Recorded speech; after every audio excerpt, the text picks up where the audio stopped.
Yeah, welcome to another episode of Random Bollocks by me, I'm Gary. Well, today I'd like to talk to you about technology, and in particular headphones. Now, headphones over the years have changed. I mean, normally we wear headphones over our head and they cover our ears, we can adjust them and shit. And, we have microphones and stuff that come down the side if you want to be doing online chat or something. Or you just want to record a video like this and you haven't got a microphone built in. But now headphones have adapted so that you wear them behind your head and they sit down over your ears. And you can also buy separate ones that don't have the plastic band and you just sort of clip them onto your ears, which are alright unless you go like this.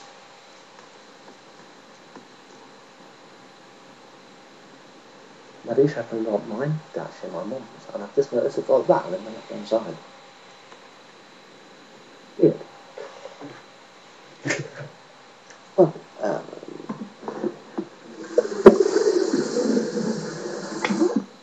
constantly music culture has adapted from old Walkmans to portable CD players to MP3 players now and mobile phones. Obviously headphones have to change as well. But headphones are becoming more and more crap. And people are worrying too much about them being too big. They're getting smaller and smaller. And you get these ones that are about this big and they sit in your ears. They have nowhere near the sound quality as ones like this one have. And me, I used to have one of them ones where they were elasticated. And you sort of pull them apart like this. A bit like earmuffs that a builder would wear, to stop sound. But, they're attached to a cable and you know which ones I mean, they're a big padded ear, and they were fucking brilliant. You got the best sound quality you could ever get. And now you get these things that they're alright, these ones. They're not too big, they're not too small. You get good sound quality from what you're doing. And if you listen very carefully, when you're listening to it loud enough, you can hear background noise. Like if you're recording a video, walking down the street, you can hear a pedestrian crossing going off miles away if you turn it up loud enough and you really concentrate. But with the little ones that go in your ears, like you get with mobile phones and iPods, you wouldn't get that. And if you turn it up too far, you just get distortion upon distortion upon distortion. Must admit the ones that come with my mobile phone are quite good for that sort of in-ear ones, but I prefer something like this. And the good thing about my mobile phone ones is it's got a detachable thing, and the second hole where you can plug headphones in. So, like, you just take the crappy little mobile phone headphones out and plug in some of these. Plus, you can also plug in a second set as well, so two people can listen to the music at the same time. Or if you're having like a conference call or something, and there's two of you that want to listen but you don't want to stick on speakerphone, that sort of thing. You can both have a set of headphones and be listening to the call. And that's a good thing, you can just detach the crappy little mobile phone ones and stick in your own. And stick in your own big muff ear ones. And you did, and you're away. But, people start to like this sort of smart design that sits behind your ear. And I just hate them. I mean, I'm using these ones until I get some new ones of my own. But my new ones are going to be ones that go over the top of your head again. And I'll have a microphone at the side, which will actually work.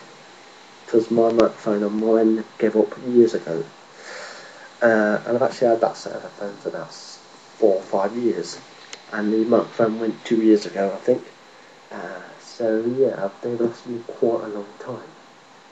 And as I said, these are my mum's, and she doesn't use them. And she actually bought them for about £2 to use with a DAB digital radio, which actually came with a little shitty one to stick in the ear. And of course, even for just £2, these headphones are good. Very good, in fact. They're called Ben Ross, so they're not anything like a Philips or a Bush or anything, it's a Ben Ross not a real big brand name, but you know they've lasted a long time, as long as you want your headphones to last, really. And for £2, for the quality you get of the audio, it's fucking good.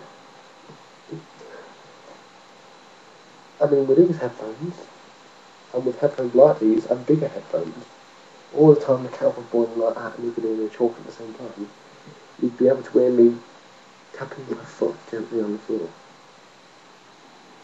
I don't know if you can hear it now, but I am actually tapping my foot. You get yourself a set of headphones like this, or bigger ones, you might be able to hear it. But yeah, so, you know, technology is getting worse and worse, isn't it? I mean, yeah, we started off with tape player Walkmans. Now, that was some years ago, and I've owned a number of different tape player Walkmans, whether they be your standard ones that only play with fast forward and stop, to the complicated ones that have play, stop, fast forward, rewind, pause, and even eject. Whereas the ones that don't have an eject button, you just open them without. And when it got into CD player Walkmans, they all claimed to be job proof and everything, but they never were. You could never find a proper job proof CD player. I mean, the term job proof meant that you could apparently go jogging and it wouldn't make the CD jump. It never worked. And plus, most of them you couldn't turn them upside down, or even turn them sideways. So you couldn't put them in your pocket in the first place, or clip them onto your belt with the little clip. You had to actually hold them perfectly flat. It opens at the top. You couldn't tip it sideways, tip it upside down, or anything like that. You know, they were just crap. The only good thing about it was that they lasted a long time with batteries. Plus, if you have rechargeable batteries, you could just plug it into an AC DC lead. AC DC! You know, DC 12-volt lead, and you charge your batteries on the go. And you know, now we've got MP3 players. You know, I guess MP3 players are better in certain ways, but we're missing out a step here. We're missing out mini disc players. Now, mini disc players were a bit like CD players, but they played CDs that were about the size of Nintendo GameCube games. You know, they're about that big, whereas a normal CD is twice that size. It still had the same amount of music on it and whatever. But you know, it was a fad. It was like 3D television. It arrived, it stayed in for a couple of months, and it disappeared again. Which is a shame, really, because I think mini disc players could have really took off if they were marketed and branded better.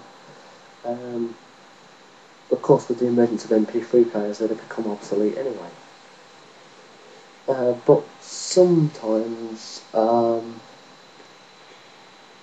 you do miss the old Walkmans and portable CD players. I'm talking about portable CD players. And who remembers the old ghetto blasters? Or walk boxes, as they were commonly referred to as. Giant, big, black things with just two massive speakers, one each side, and like a little tape player in the middle.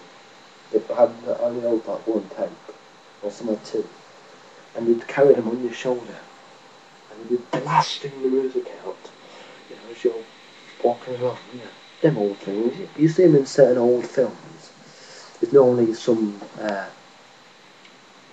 a black guy walking around with one of these on their shoulder. Hence the common title of walk boxes. This was before racism became a big problem in this country, and we started getting political correctness. We used to call them walk boxes, and we used to get them little dolls, didn't we, called gollywogs. We can't call them gollywogs anymore. God, no. Used to get black sweets, they used to call them knickknacks. Can't call them that now. But yeah. In fact, anything that's black, you can't call it black anymore, can you? Blackboards. You pretty soon a black hole's not going to be a black hole. It's going to be a hole that sucks in matter. But yeah, you get the idea. And I think we missed a trick there with the old mini disc players. And I must admit,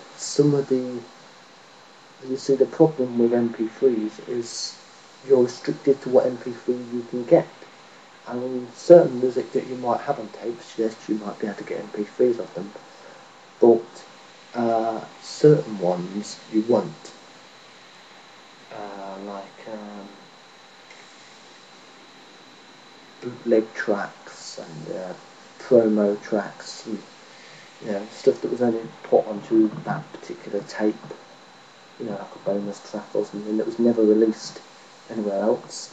And if you try to make an MP3 of a tape, depending on the quality of the tape and everything, you might get a very crap MP3. So I wouldn't advise trying to make an MP3 out of tapes. Making an MP3 out of CDs, that's quite easy. But then again, you're restricted to what you had on the CD. I guess if you've got a CD of really old music that you can't get anymore, making MP3s of them is brilliant, because there's always someone that's going to want a particular track that you can't buy anymore. Of course, as you get more and more of these websites like Music Magpie, where you can send in your old CDs, DVDs and games, old CDs that you probably can't buy anymore, and old games and that you probably can't buy anymore, are just going to disappear.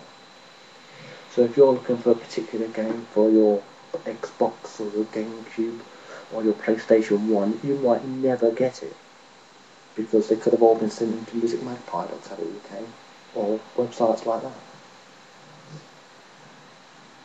Then again, I typed in the barcode for my Command & Conquer game into that musicmagpie.co.uk and it didn't recognise the barcode. So, yeah. But anyway, thank you for watching my random Bollocks program about technology, and I'll see you all again quite soon. Rock on.